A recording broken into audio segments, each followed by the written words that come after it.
Assalamualaikum warahmatullahi wabarakatuh. Kita akan mencoba bahas modal menjadi seorang politisi. Ada tiga modal menjadi seorang politisi. Yang pertama itu modal wawasan, yang kedua modal sikap, yang ketiga modal dana yang cukup. Modal yang pertama adalah wawasan yang luas atau wawasan yang sempit.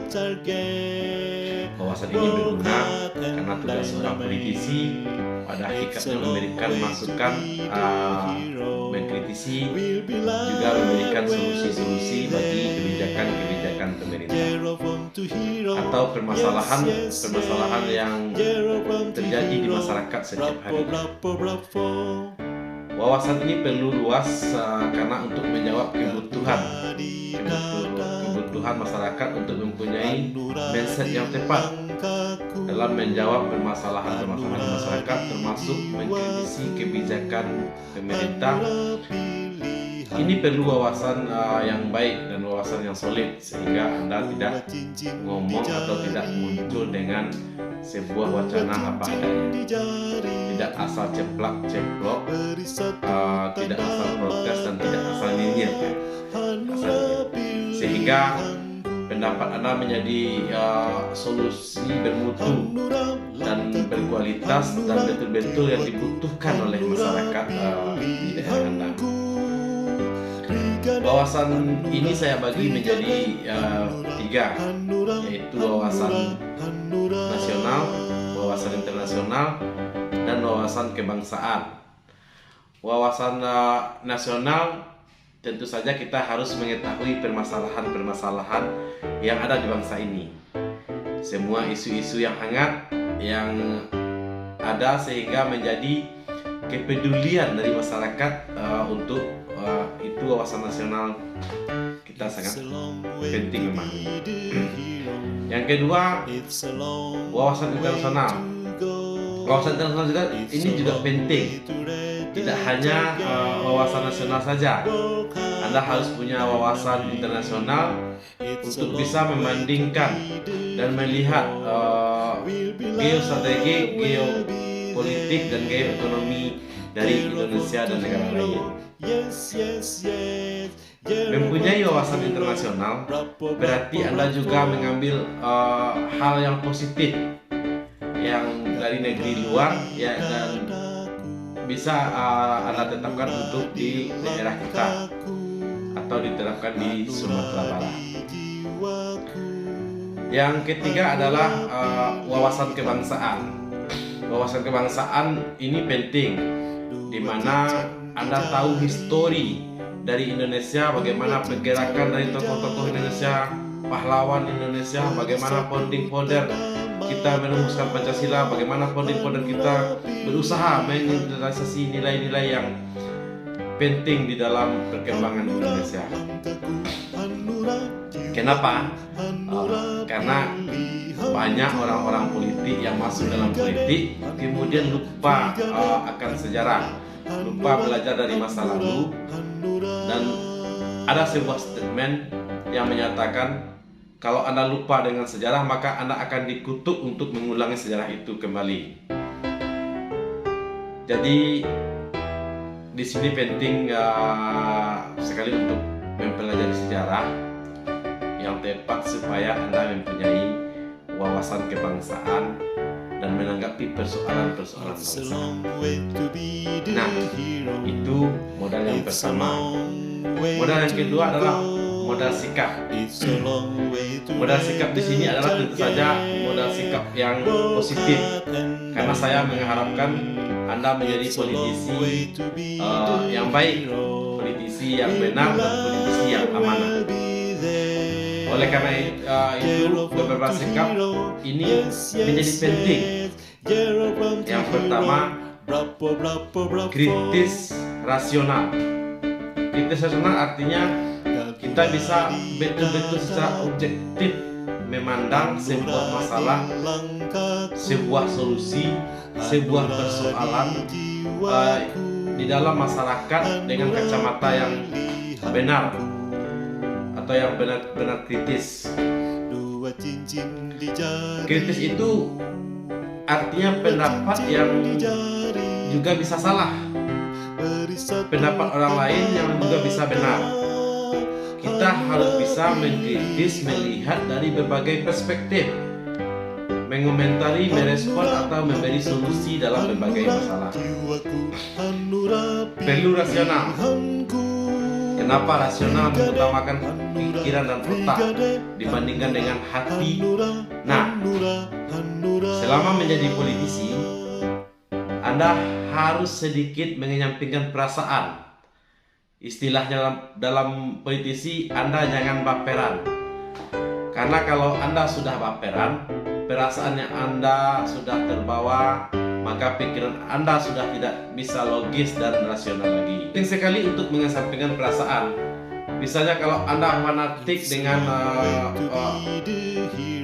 berlebihan atau terhadap suatu tokoh tertentu dan tokoh tersebut melakukan kesalahan atau sebuah perbuatan yang tidak Anda inginkan, kemudian Anda kecewa terhadap dunia politik, padahal kemudian mereka baik-baik saja. Nah, ini penting sekali untuk selalu mengutamakan kritis dan rasional di dalam pikiran dan sikap Anda. Nah, yang berikutnya, Anda harus ramah, Anda harus terbuka di saat yang sama, Anda harus humble.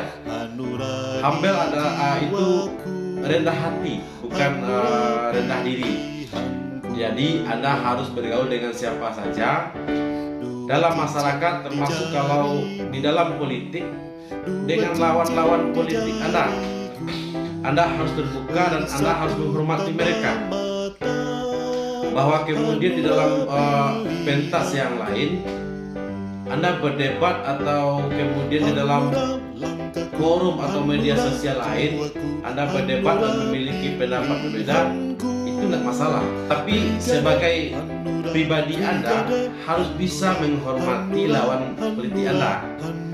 Karena di dalam politik,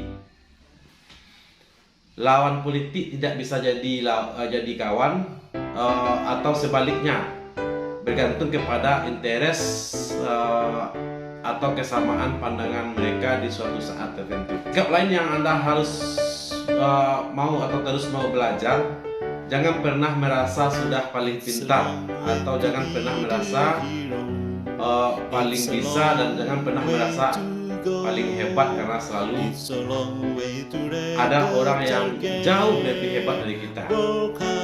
Untuk menjadi politisi yang baik, Anda harus terus belajar dan belajar. Dan yang ketiga, modal yang dibutuhkan adalah dana yang cukup. Nah, mungkin sebagian dari Anda sudah mulai protes dari sini. Dana yang cukup berarti perlu uang untuk masuk politik. Untuk masuknya saja tidak, tetapi untuk dana diperlukan ini untuk masuk atau terjun ke dunia politik dan langsung ingin menjadi anggota legislatif atau eksekutif, membutuhkan dana yang cukup lumayan. Tapi poin saya di sini adalah Anda memerlukan kemandirian finansial untuk memasuki dunia politik. Kenapa? Karena di dunia politik, apalagi di Indonesia, negara yang demokrasi, kos politik itu cukup tinggi. Ini untuk menghindari Anda masuk dunia politik untuk mencari makan dunia politik tersebut. Karena bukannya tidak mungkin, tapi kalau tujuannya utamanya untuk mencari uang, mencari materi, kemudian yang terjadi Anda akan mudah untuk terpeleset, akan mudah masuk ke dalam zona yang berbau dengan korupsi dan nepotisme. Tapi poin penting yang saya maksud adalah dana politik itu ada dua. Yang pertama kos politik, yang kedua money politik. Nah, yang harus Anda siapkan adalah kos politik. Kos politik adalah biaya real yang mesti Anda keluarkan, mungkin seperti personal, biaya ngopi-ngopi, iklan dan sebagainya. Karena kita sebagai seorang politisi butuh juga sosialisasi atau pengenalan diri ke masyarakat, mungkin melalui billboard, melalui stiker, kalender atau baliho dan lain-lain. Bisa juga mungkin melalui media sosial.